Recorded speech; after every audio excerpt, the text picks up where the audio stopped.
This episode of the Nerf Herder Council is brought to you by Audible. Visit audibletrial.com/NHC for your 30-day trial and a free audiobook download. Warning: the following podcast contains irreverent humor, exceptionally nerdy opinions, potential cursing, and plenty of love for the prequels. If any of the preceding offends you, please turn off this podcast immediately, and may the Force be with you. Why, you stuck-up, half-witted, scruffy-looking Nerf herder! You can't use that word! Only we can use that word!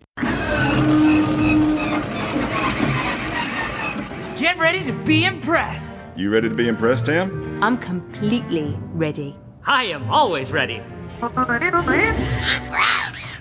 Well then, here we go.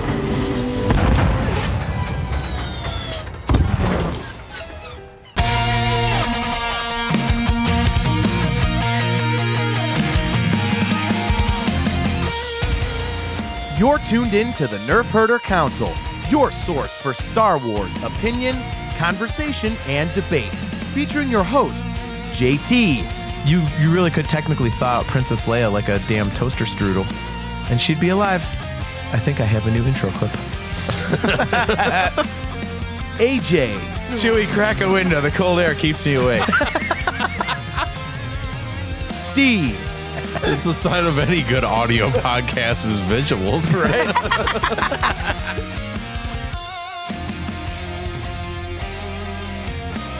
On this episode of the Nerf Herder Council, after having given you our expectations for Star Wars Resistance, we watched the first 3 episodes and give our review. Surprisingly, we don't hate it. This is the Nerf Herder Council.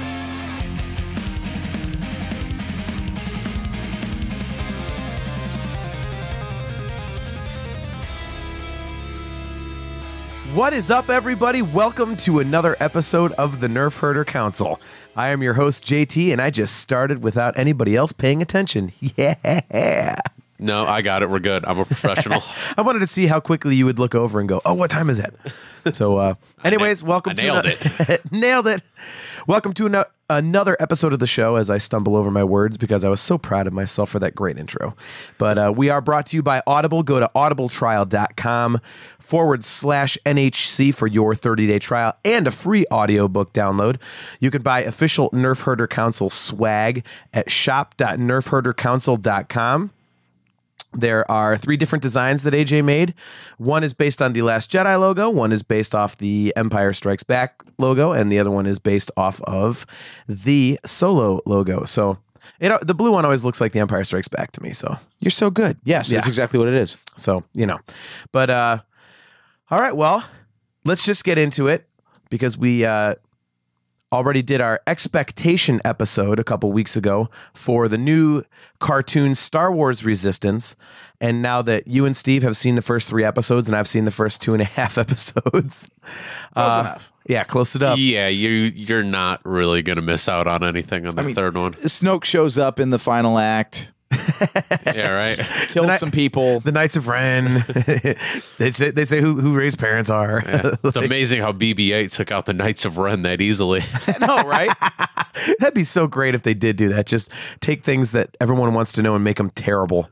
That would be great. But yeah, so let's get into what we think of the show. And I have to say right off the top, maybe it was just the platform I was watching the teaser trailer on, but the animation, I said in the previous episode, I just was not sold on. Yeah, I'm completely the opposite now. I love the animation. It looks awesome. It fits the tone of the show, doesn't it? Yes. It's like bright and colorful, but it's not. It's weird because it's a very lighthearted show and it's a cartoony show, but like the models are still like really detailed. I love looking at the ships. The only thing that bums me out is that it actually annoys me. The kiddie parts annoy me because I would love to see like an adult-oriented show with this animation style. It looks that good to me. Yeah, you know what it reminds me of? Remember that little like fan film that was on YouTube a few years back where someone did like a full-on anime style like X-Wing versus TIE Fighter battle? Yeah. Uh-huh. And you're like, oh my God, that looks so good. It's very much in that vein. And you're right. Like once you see it in that style and you could do like a serious thing like that, you see this kiddie cartoony thing, you're like, if you just made it more grown up. Yeah. Take like the stories that the Clone Wars would tell. And then put it to this animation style. Yeah, I was shocked. I mean, it just pops. It's so 3D and it looks fantastic. That's the thing is like usually these shows start off, and this one is obviously CG. I mean, you're not gonna. No one's hand drawing BB-8 rolling around in a sphere like that. So yeah. But like, where could it go? Usually, you start off with like a very bare bones sort of thing because you're building all these things and having to make them all new. And then once you have like a library of assets built up, then you can expand upon it and make it better. What would you really change about this to make it better? I can't think of anything. Well, no, I can actually. The only thing that kind of bothers me is that with like the flying chases, like when they're like, you know, in X-Wings and all that, when they're doing the racing, you know, around the what is that called? Like I've seen it like I say, the station? Yeah, the station. Thank you. It's called the Colossus. The Colossus. That's right. Thanks. But yeah, I'm still not quite clear on all the character names and the ships and all that kind of stuff. But you know, when they're doing the flying stuff, like the racing around the Colossus, or you know, the whole thing opens up with the X-Wing TIE Fighter thing, and you know, with Adidas Trooper, and you know, those of you who have seen the cosplay before know exactly what I'm talking about. Am I wrong? Am I wrong? No. That's the red guy. No, I'm like, Walter, you're not wrong. You're just an asshole. Oh, Big Lebowski references are always welcome on the show. But yeah, the first thing that I noticed, and it has continued, the dog fights or the races, the ships move a little slow for me. I would have liked them to be a little quicker. Yeah, like the first quote dog fight. Like I have never seen anyone shoot bullets or blasters out of an X-Wing that slowly. Like, hold on, I'm going to shoot this guy. Pew, pew, pew. Like, what the hell is that? it's like Poe on Prozac or something.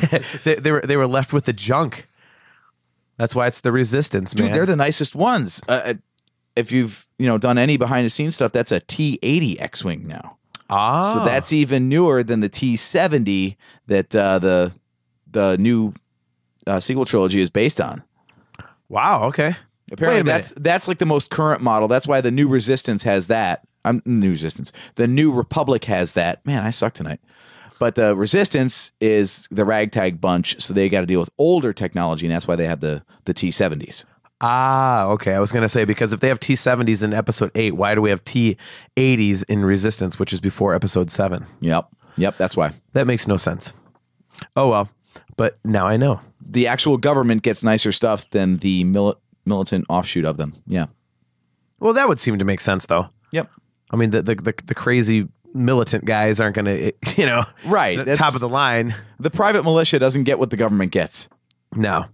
But yeah, I am very pleasantly surprised with this. I went into it with horrible expectations, and I mean, it's obvious. How could you not after Rebels? Yeah. Dude, this is already so much better than Rebels. I just got mad because I was looking up, like I told you, Steve, just to brush up for the show, do Star Wars Resistance characters on Google and hit the image search. And a thumbnail of a YouTube video came up, and it had a picture of Hera and Kanan's kid in front of the Resistance logo. And I just got mad all of a sudden, like, oh, God, don't remind me of that. Like anything about Rebels, I'm just peeved. Yeah, this is definitely not Rebels. I mean, it's more kiddie-ish, which I don't like, but strangely, I like it better than Rebels because the animation style is so cool, and I think that the story they're telling us is pretty cool too. I'm still annoyed by the animation. Are you really? Yeah. I mean, after 3 episodes, I could say binge watching the 3 of them, I started to not care so much come the 3rd episode, but I feel like now taking like a week off before I get to the next one, it's just immediately going to annoy me again when I watch the next episode. Reopening the wound? Yeah. So, I mean, it's not a horrible annoyance, but it's hard for me to get past it, at least as of right now. So I'm still a little annoyed about the animation style. Other than that, it's very tolerable.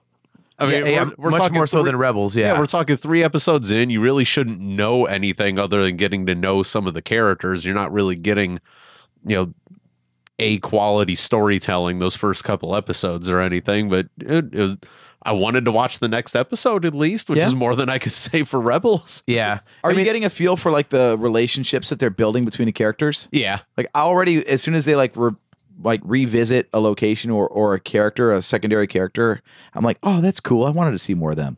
Like, it's cool. Like, you're starting to get that feeling like this is a place where people will keep running into each other, and you're going to see those things develop over time. I will say the way that the 3rd episode closed out, and not that you're missing anything, John, but right before the credits rolled and Phasma died, I know it's crazy, right? It was insane.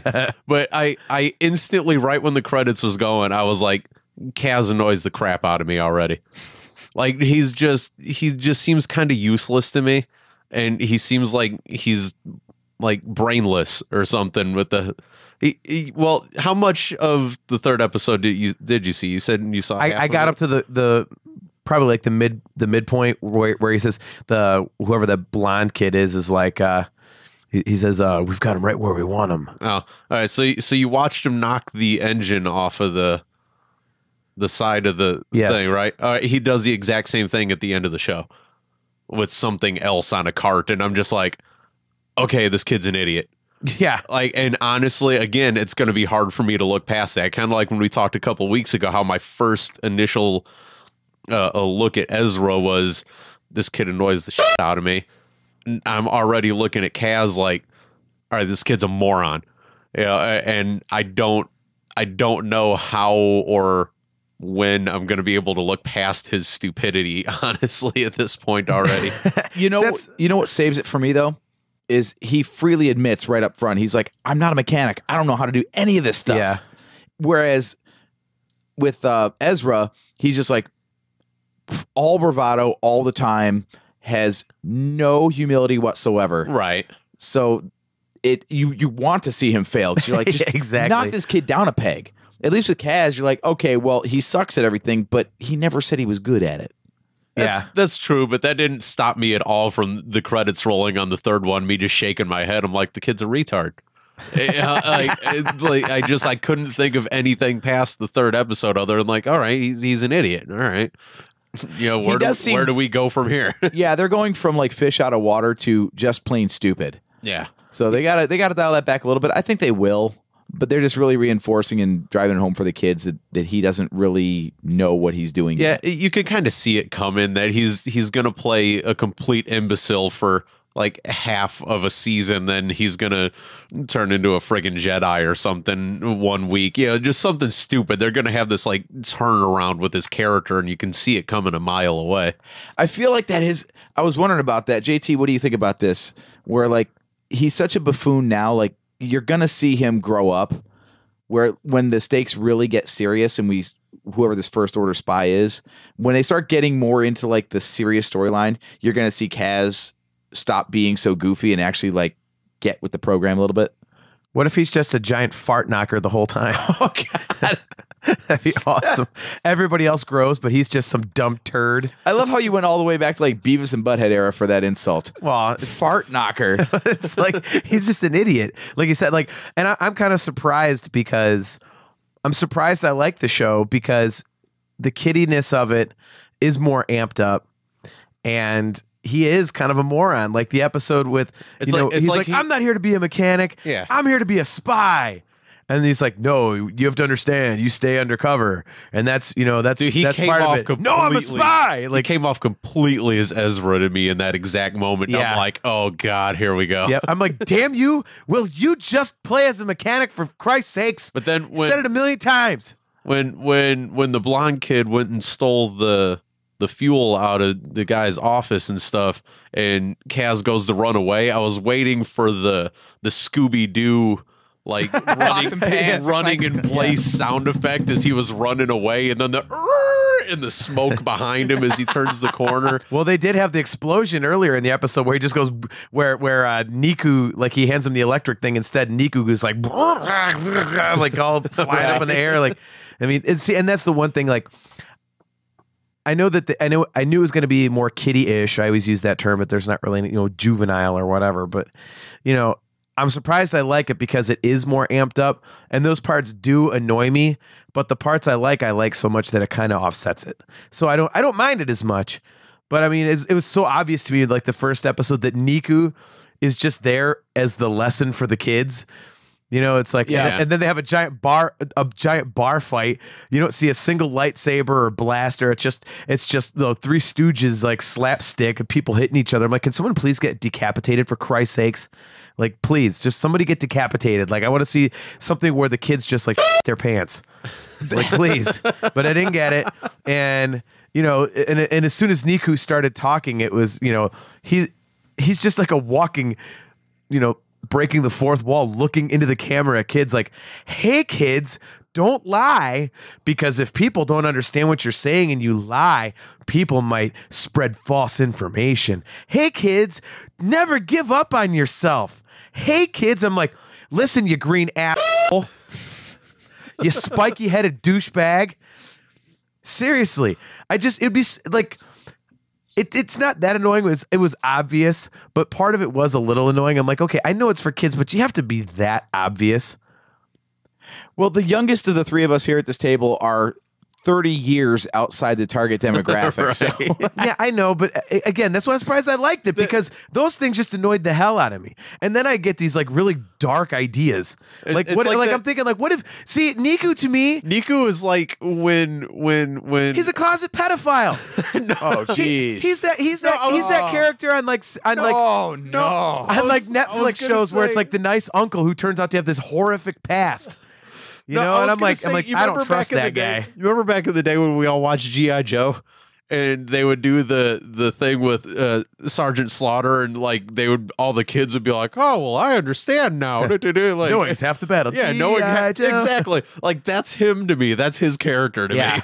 And then in the third episode, they tried to do the 25-minute long Family Guy joke when he was standing there going, "Is this the tool? Is this the tool? Yeah. Is this the tool? Is this the tool?" I'm like, okay, this has gone on about 30 seconds too long. Is this the tool? Is this the tool? I'm like, oh my God. Like, why is this still happening right now?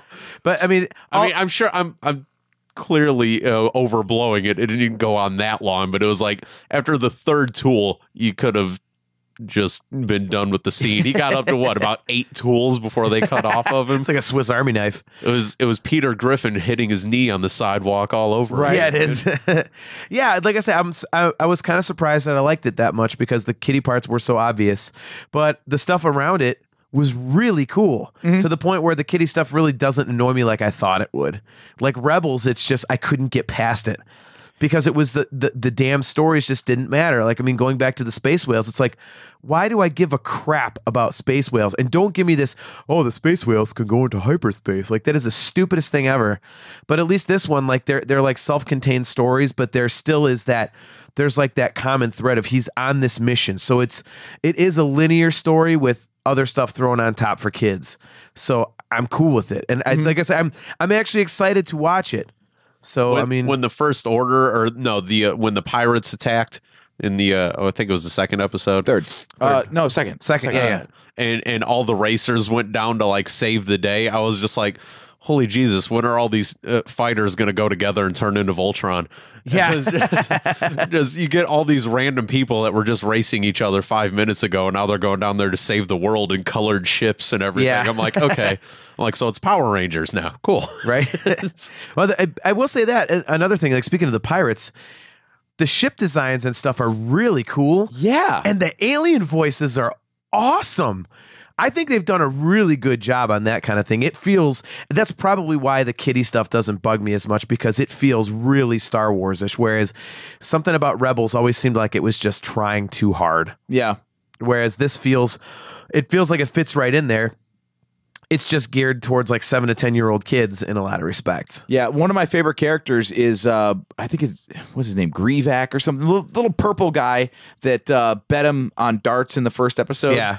And just that recurring thread, the fact that he keeps coming around, it's like the kid in Better Off Dead. I want my $2. $2. I have a feeling like the entire first season is going to be that guy wanting Kaz's head over the 1,500 credits or whatever the hell it is over the stupid dart thing. I love that recurring gag. It's cracking me up every time. And then I get my wish, and Kaz prison shanks him with a wrench to close out season 1, and the kids are like, ah!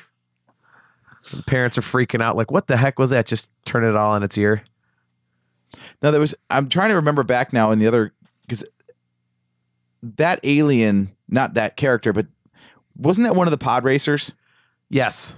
And then there was some like female version of that alien that was in, I want to say, Clone Wars. I was trying to think of the other appearance as well, because as soon as I saw, I'm like, oh, that's like one of the pod racers, and I didn't look up the species. I'm bad with the species, but yeah, it's a prequel alien anyway. Yeah, for sure. I love that they're getting so many prequel references. Did you notice that the race announcer is Greg Proops? Yeah, the guy who did the voice of Feed. Is that Feed the or character's Bode? name? I never knew their names. Or Fode and Bead. Yeah, but it's one of the two-headed announcers. Yeah, exactly. I was like, that's another callback. I love that. Like, you can always count on Dave Filoni for keeping the prequels alive. I would have just loved if when he's racing with what's her name, Tora? Yeah, Toradoza, yeah. Yeah. If he when he casts, if you just throw it in there, just like how many people? It's so obvious, but how many people would get like that little human is out of his mind? Oh, I wanted to call back like totally. Do the exact same line to where people are like, "Oh, dude, come on." You know, they totally picked up on that though, between like the announcing voice and the fact that like the green light goes off, and then what happens to our hero's racer? It dies on the starting line. Yep. It'd be awesome. Such a pod race. Ben Quadraneros just passes him. You're like, what the heck is going on here? Yeah, that's another thing, though. Like, they made such a big deal out of, like, no one's ever survived racing Toradoza. There was nothing really that difficult or dramatic about that race, was there? Like, just friggin' fly in a straight line and go through the rings, you stupid. Yeah. Like, where's the real peril there if your ship is not a complete hunk of junk? Let me go back and face the peril. I'm like, is she like a dirty racer like Sebulba, or is it like hard to get through the gates without crashing into them, or is it like the pod race where there's like Tusken Raiders camped out taking pot shots at you? Is there a sea monster gonna come out and like, where was the challenge? It was just, here's 5 things, go fly through them. Yeah, that's really all it was. And they're making like, oh, no one's ever survived. Like, yeah, and half the rings they both flew through at the exact same time. Right. So clearly there's more than enough room for them to squeeze through the stupid things. And she's trash talking like, no one's ever survived, but hopefully you'll be the first. Like, you're a friggin' murderer. You kill people on a regular basis. You're just like, hi, I'm all sweet. I have little piggy tails. See, maybe that. And again, 5 minutes later, the pirates come and she's out there saving the world. So she's playing both sides of the fence. Right. She's got no compunction about killing her fellow racers until it's time to defend the platform. Then we're all one big team, guys. Yeah. A lot of the stuff we're saying sounds like we don't like the show. I'm listening to us like, did we really like the show, or are we just trying not to crap on another cartoon? Well, my quick fix for that wouldn't be to like make it more perilous. It would just be to like dial back the jokes and how everyone's talking about don't die, your job is to not die. Like, there was no fear of death if he wasn't riding in a crappy ass ship. If he wasn't flying the fireball or going out on somebody's hand-me-down motorcycle speeder like in episode 3, the kid has been 110% safe the entire time. Like, there's there's been 0 things other than the bar fight that has put him in danger, other than stupid crap that he's put himself into. What are we gonna do? What do you want to bet on? You want to do a crab race in the hallway? Well, I don't know. I've never done one of those, but I could do it. I might be the best crab racer in the galaxy. You can do it. You're the best crab racer in the galaxy? Hey, everybody. He's the best crab racer in the galaxy. Like, oh, boy. Here we go with Niku again. Oh, come on! Right. And doesn't Kaz doesn't annoy me that much. I mean, you have to have the character that way for the kids. I mean, Ezra was annoying the whole time. Yeah. Kaz is not. I mean, the only thing that kind of gets me is every episode he has to say everything like this. Like, hold on, guys. Yeah. I've never been a mechanic. Hey, I just had a whole bunch of space pop. I gotta go take a piss really bad. I'll be back in 5 minutes. I might have to pinch one off too. I swear I'll be back. Dude, just go take a dump. What the hell? Is that your Yeager impression? Yeah. Go get me that fuel cap over there. Okay, guys, I'm gonna go get the fuel cap right now. He's like the ultimate positive guy. It's like rainbows showing behind him when This he's is where I wish it was Power Rangers, because he'd be like all like gesturing, where like everything would have a whoosh sound with it. Right? would too. Then he gets What the time fuel is it? cap and It's 11:30, guys. he grabs the fuel cap. He throws it up in the air with one hand, and some fireworks go off behind him. See, I told you we could write episodes of Resistance, and you thought we couldn't. No, you know what this show really reminds me of? Did you guys ever see Tron Uprising? No, I keep meaning to watch that. I don't even know where you can see it anymore, which is a damn shame because it was a great cartoon series. But it has that kind of a feel where like the art style is very well stylized, but it fits perfectly, and it's got like an awesome voice cast, and it fits right in with the movies. Like this has that sort of, and I hope it does better than that did, because that thing was set for like a multi-season run and it got axed like immediately. Wasn't it like only one season? Yeah, and it was building towards something really cool. Like it was a great, expansion of the universe. This thing feels like that. Tron is so underrated. I love the Tron movies. Yeah, I'm so pissed they canceled the third one. That second one was so badass. But anyway, this has the same feeling where it's clear that like as much as we're saying like it's made for kids and whatever, it's got money behind it, and they put a lot of thought into this show. Yeah, they did. Way more than I think they did Rebels. Unfortunately, like something about it, like this one looks simpler, so maybe it lowers our expectations because it over delivers on story as a result. Whereas Rebels, you're like, it looks good enough that I expect more meat. I think Rebels looks more low budget. It kind of does, yeah. But for some reason, being CG and this one looking like it's a hand-drawn cartoon, even though it isn't. Like you said, like the lighthearted, goofy stuff, it works here. Whereas in Rebels, you're like, how many feet away do you have to be before you hit a friggin' stormtrooper? Like, Yeah, that- you're trapped in a 3 foot wide space with a guy with a friggin' lightsaber, and he can't hit you. What? Yeah, it was just too. That kind of stuff just suspended your I know, again, it sounds stupid to say suspend disbelief with a cartoon, but I mean, at some point you can't have somebody, like you said, standing 3 feet away and just shooting a blaster at you and missing. It's like, what the hell is that? Yeah, the constant marching towards each other while everybody's shooting, and you're just watching blasters go by, and they're not even flinching because they're like, I know you can't hit me. Yeah.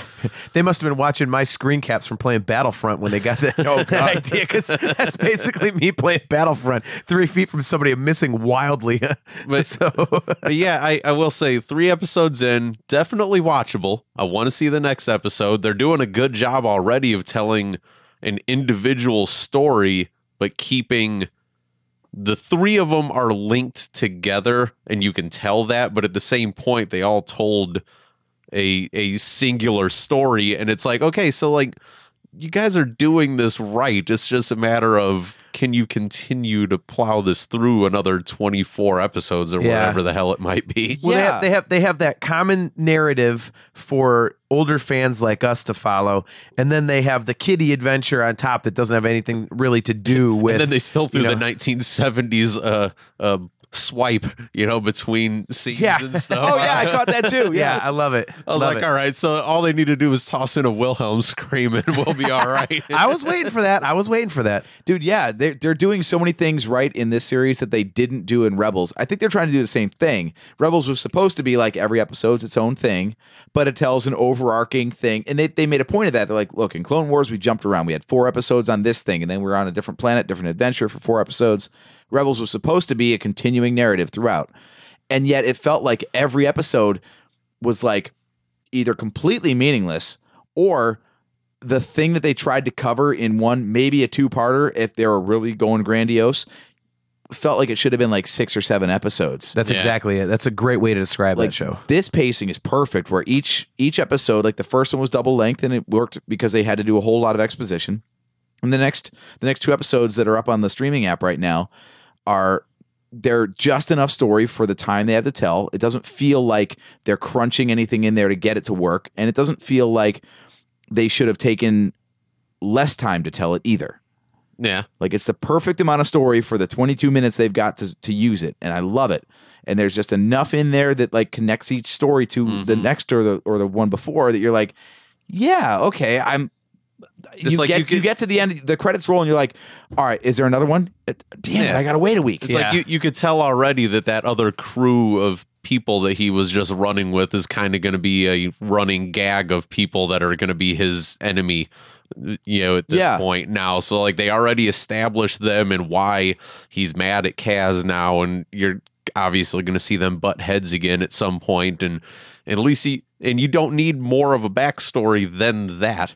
They tried to sucker Kaz in, they got busted, and now they don't like him. Yeah. So it's easy enough to follow, especially for a children's cartoon. Like you said, we're all 30 years plus higher than the suggested age range of the show. So, and 4 episodes in, technically, because the first one's a two-parter, we haven't met everybody yet. Like we were talking about Hype Phazon, and he was like shown, but he didn't speak. And there's like another Ace, some red and white blonde-haired girl, I think, or something.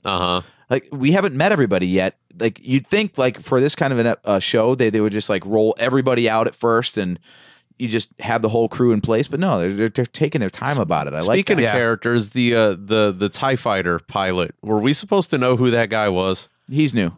Okay, because like the way that they did the music and the background when he first spoke and everything, it just immediately made me go, are we supposed to recognize this guy's voice or something? Like it's a really, Trooper. I say it really made it feel like we were supposed to recognize this guy, and it's not just a trooper, that it's supposed to be somebody No, it's like one of the else. head bad guys, Yeah, that's a bit of a head scratcher, by the way. At this point in the timeline, the Resistance and the First Order, or, no, I'm sorry, not the Resistance, but the New Republic and the First Order are not at war. Right. So why does the first scene have New Republic ships running from a First Order TIE fighter who's trying to destroy them? It's that time period where they're establishing the Resistance and the First Order, and the First Order does start taking over.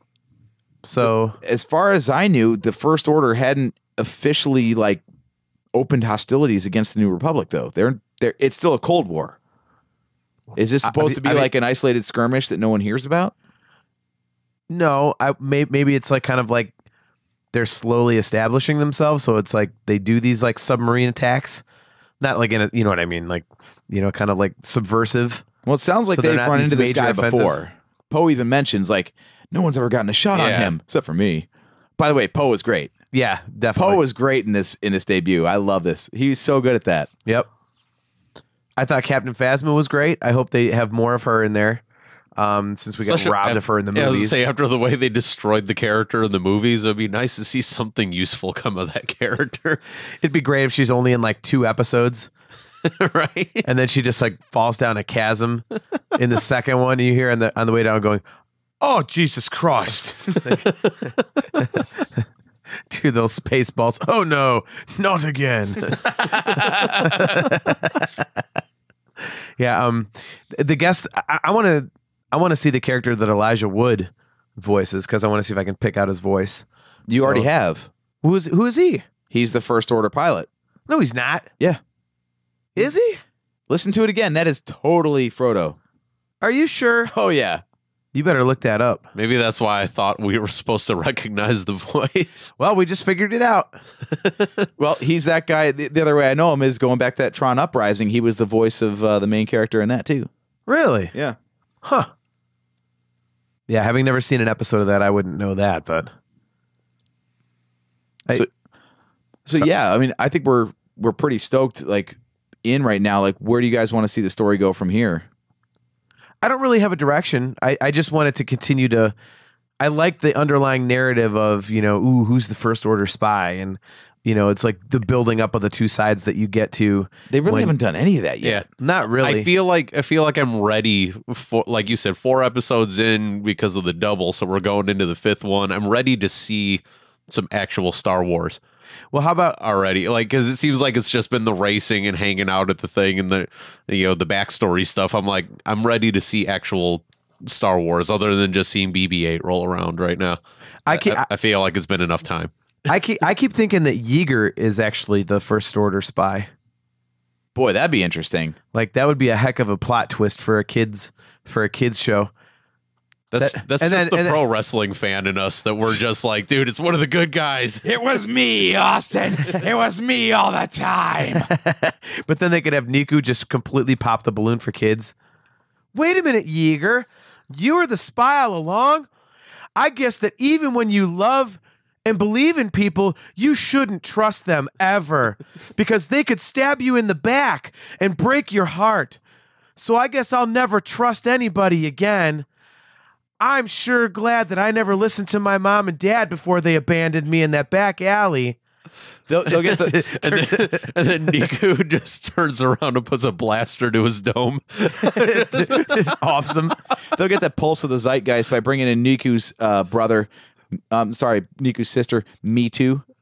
Oh my God. Niku just sounds positive even in Suicide. All right, guys. Yeah.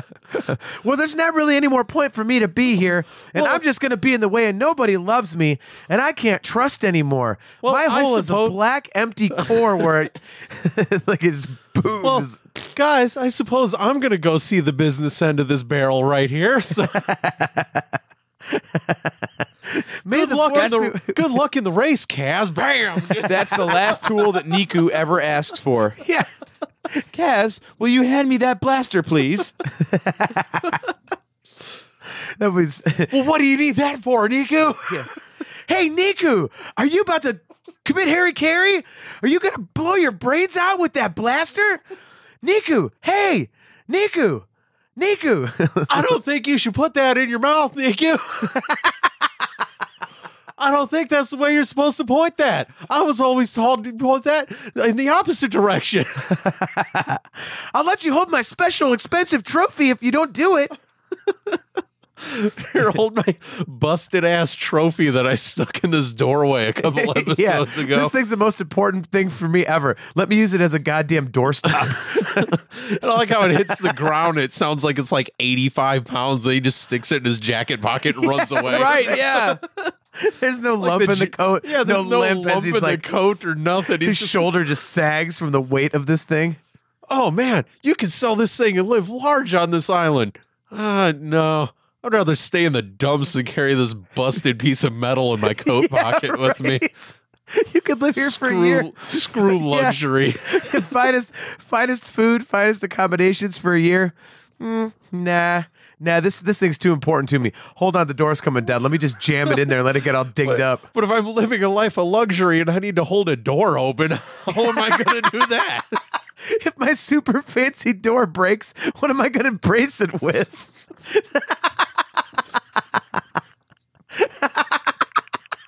And I love that. I mean, I know we're kind of making fun of it now, but I love that part of that episode that Kaz gets in there and looks back at the little purple dude, and he's got all day. Right. All day to get into this door before the damn thing closes. And just they're just like staring at each other, just with these blank looks of stupidity on their faces. The door goes to close, and then he's like, oh Jesus, I need to get inside there. And Kaz just goes, I'll just wait till the trophy's 4 inches tall. I'll just wait till it gets to this moment right here and try to stick my dumb little trophy inside the door. That'll help. You know, I could understand is like why the little dude is squeezing in that thing. He's like, I owe him money. He won't leave me alone. He keeps trying to kill me. Just pull the trophy out while he's in there.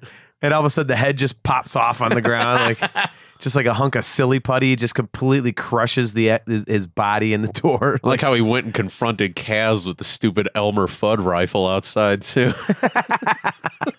Get out here, you Wesker weapon. Dude, it is getting pretty ridiculous, isn't it? Like they go like pretty much full on Looney Tunes sometimes with this stuff. That's what I'm saying. All we need is them to run down a hallway and just run in and out of doors constantly, and they pop out of another one. And it's coming. I swear it is. They start playing whack-a-mole or something. Yeah, that's what I'm saying. Like, that's why I'm so surprised that I actually enjoy it, because the goofy stuff is so damn over the top, and I'm like, oh man. Kaz is gonna dress up like a girl and go like seduce somebody to get out of something. With the bright red lipstick. Right? Yep. It's gonna be obviously him, but the big dumb alien doesn't know any different. Right. It just looks like that monster from Gremlins. Exactly. the wig and the really bad lipstick. The female gremlin. Hi, guys. I swear I'm not Kaz. Can I interest you in a good time? I'm Kazina. Boy, we are off the rails with this one. But at least we enjoyed the show. We're probably so thrilled that it's not a steaming pile of poo like Rebels that we're just having a good time. That's not a dong. That's just my bent trophy in my pocket. My God. So we've had a pedophile reference. Now we've referenced a dong in someone's pocket. Maybe Ezra will come in and Kaz will like slapstick him right off of the Colossus, and he'll fall like, and because then they'll have some real world like physics, and he hits the water and just gets decimated like people jumping off the Golden Gate Bridge, and that's how they kill off Ezra. Just breaks his neck hitting the water. The both of them are just super nice to each other the entire time. Hey, Kaz, you want to see my lightsaber that doubles as a blaster? Yeah, I want to see. and then Yeager comes out, has a total like Samuel L. Jackson moment. What the is this shit? Wouldn't it be great if all of a sudden Yeager just comes to be like totally stereotypical? Could you imagine like swapping out that voice for that? I was gonna say, man, you are totally stereotyping the crap out of that guy. It's just like, for some reason, I don't know why. Like the first time I saw him when he started talking, it reminded me of Lamont from the Sanford and Son show, and I don't know why. I rewinded. I'm like, that doesn't sound anything like that. Like, but just the way he inflected something. That's the wrong wrench, dummy. Yeah, he's basically Sheriff Bart from Blazing Saddles. He pretty much is. And you know, it's sad that I say that because he might be my favorite character. I love Yeager. I think he's cool, right? He's really cool. It's a great character. I think it would be super interesting if they had him actually turn out to be the First Order spy. Hey, Kaz, do you know which one's my ship? It's the one that says bad motherfucker on the side of it. Just have it be a Samuel L. Jackson like clone. That would be awesome. Motherfucker, Rattar's on a plane.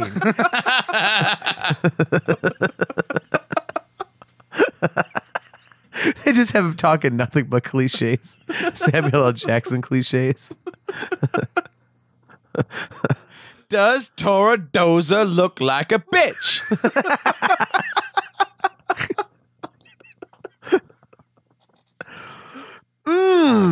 That is a tasty Colo clawfish sandwich.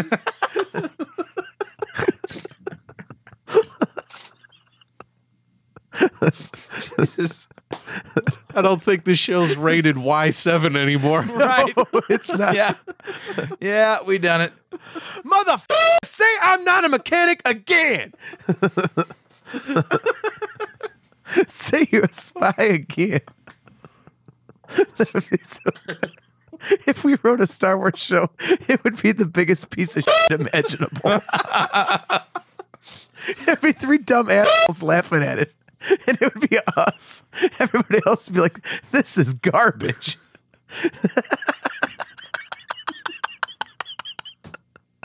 Oh my God. I swear I could keep going with my stupid ideas for this show. It'd be a whole other episode to be like, don't listen to this if you're looking for some serious conversation.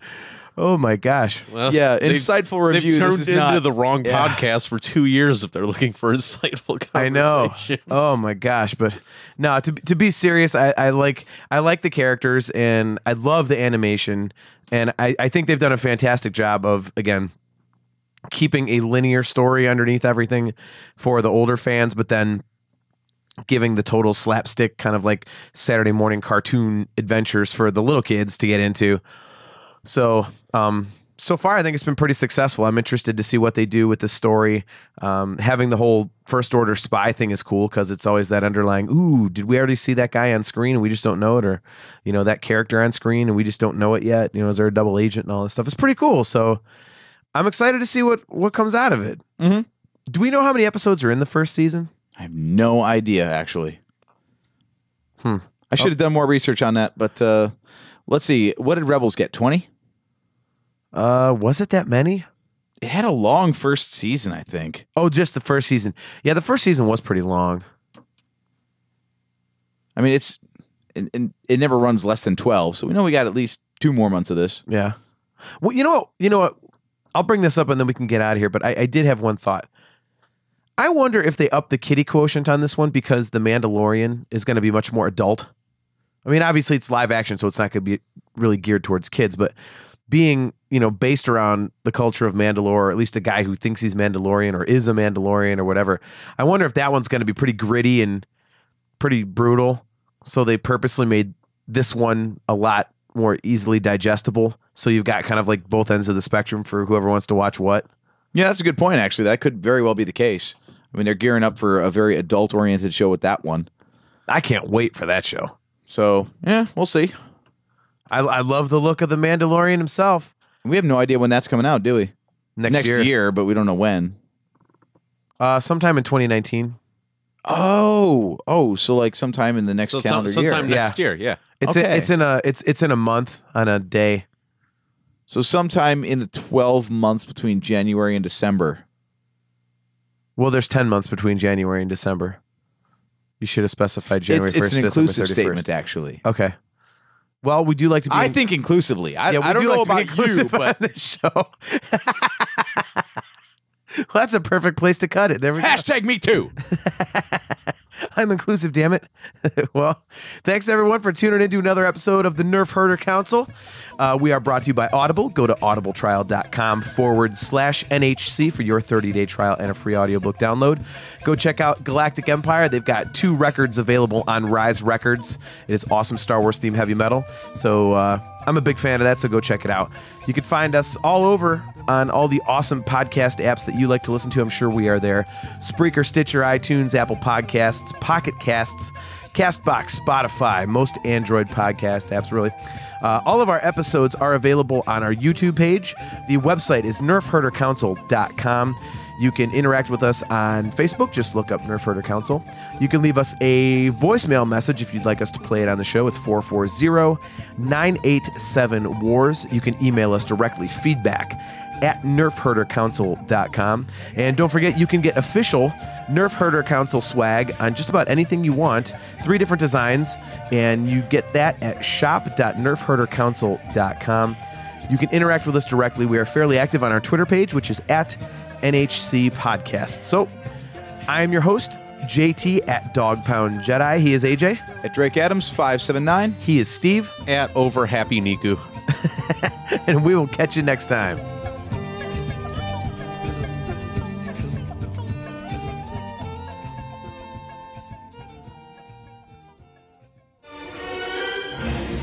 This bucket of bolts is never gonna get us past that blockade. This bucket's got a few surprises left in her. Plus, me and Chewie are on it. Ain't that right, Chewie? Hell yeah, you my Nerf herder. You my Nerf herder.